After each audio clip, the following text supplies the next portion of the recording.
الناس اللي بتدور على الفنان إيمان البحر درويش، والناس اللي بتقول ان هو ممكن يكون اعتقل، وما الناس بتقول لا ده هو في مستشفى، الحقيقة كلها مع بنته أمنية ما اختفتش هي كمان. أمنية لا، بنته ظهرت، هي صحيح اتعرضت لانتقادات وتعليقات سلبية كتير لما الوقت اللي فات ده قالت لا مش معتقل، لا مش معتقل، وفضلت تقول ده مش معتقل، ده في العناية المركزة. أمنية أكد إن الفنان إيمان البحر درويش والدها في العناية المركزة لتعرضه لانتكاسة، يعني تعرض لتعب، هو أصلا كان تعبان فحصل له انتكاسة ففضل في المستشفى.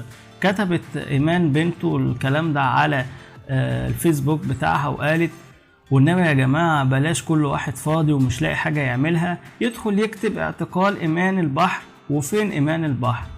أبويا بخير ومش تحت سيطرة حد ومحدش معتقله، ولكن هو في العناية المركزة علشان حصل له انتكاسة، فبدل ما تضيعوا وقت في أي كلام ادعوا له. الكلام ده أو البوست ده مقنعش الناس، بالعكس الناس اتعملت تاني قلبت عليها، والناس هاجت عليها في الكومنتات المتابعين. يعني حد كتب لها اعتقلوه وانتوا بتكذبوا يا أمنية، فردت أمنية تاني حضرتك مقتنع ان ابويا لو اعتقل احنا هنسكت؟ لو دي وجهة نظر حضرتك فتحترم، لكن انا بطمن الناس اللي عايزين يطمنوا عليه فعلا.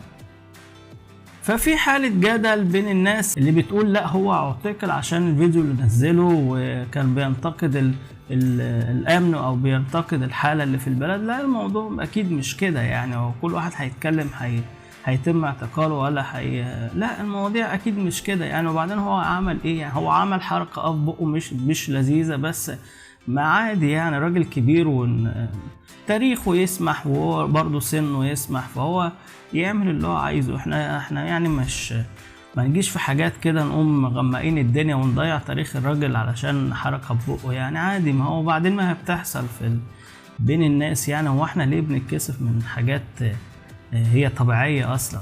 فما يعني طبيعي. وبعدين ده عملها في السوشيال ميديا يعني، ده السبكي عملها في التلفزيون وعلى الهوا والفيديو نزل محدش عمل له حاجة يعني. ده ايه ده عملها بقى على الفيسبوك يعني الانترنت، يعني الموضوع ما عليهوش رقابة يعني، فهو حر كشخص يعني، كمان هو حر، فالمواضيع يعني مش كده يعني. المهم ربنا يقومه بالسلامة. طبعا الفنان إيمان البحر درويش قامة وقيمة كبيرة في البلد، والراجل ده من الناس يعني جيل الثمانينات والتسعينات تعرفوا أكتر من الناس بتوع دلوقتي يعني. فبإذن الله يقوم بالسلامة ويرجع تاني ويعمل فيديوهات تاني ويبقى يعمل أي حركة ببقه تاني. أنا قابل عن نفسي قابل مش إشكال. ومتابعين ببرازي يا ريت اللي ما اشتركش يشترك، وتابعوني بإذن الله اللي جاي يبقى أحلى. والسلام عليكم ورحمة الله وبركاته.